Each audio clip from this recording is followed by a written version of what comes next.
السلام علیکم ورحمۃ اللہ وبرکاتہ۔ ناظرین کرام اور سامعین کرام، بندہ ناچیز قاری و حافظ حکیم محمد حنیف، فاضل نیشنل کونسل فار طب پاکستان، چیئرمین الحنیف ویلفیئر ٹرسٹ، سورۃ المائدہ کا 5واں رکوع ثواب کی نیت سے تلاوت کروں گا، آپ بھی ثواب کی نیت سے سماعت فرمائیں۔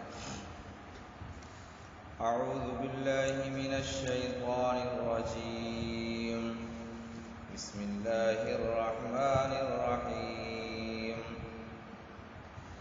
واتل علیہم نبأ ابنی آدم بالحق اذ قربا قربانا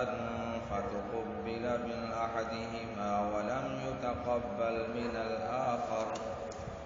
قال لأقتلنک قال انما يتقبل الله من المتقين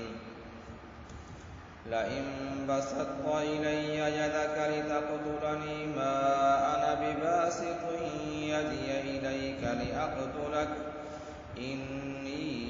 أخاف الله رب العالمين إني أريد أن تبوء بإثمي وإثمك فتكون من أصحاب النار وذلك جزاء الظالمين فطوعت له نفسه قتل أخيه فقتله فأصبح من الخاسرين فبعث الله غرابا يبحث في الأرض ليريه كيف يواري سوءة أخيه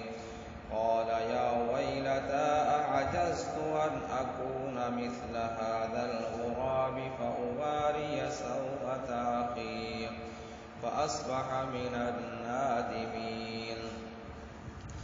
من أجل ذلك كتبنا على بني إسرائيل أنه من قتل نفسا بغير نفس أو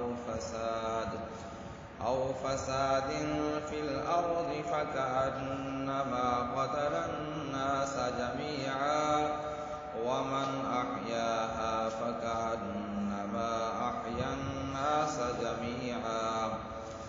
ولقد جاءتهم رسلنا بالبينات ثم إن كثيرا منهم بعد ذلك في الأرض لمسرفون إنما جزاء الذين يحاربون الله ورسوله ويسعون في الأرض فسادا أن يقتلوا أو يصلبوا أو تقطع أيديهم وأرجلهم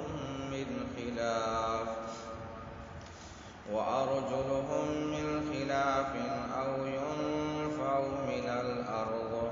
ذلك لهم خزي في الدنيا ولهم في الآخرة عذاب عظيم إلا الذين تابوا من قبل أن تقدروا عليهم فاعلموا أن الله غفور رحيم صدق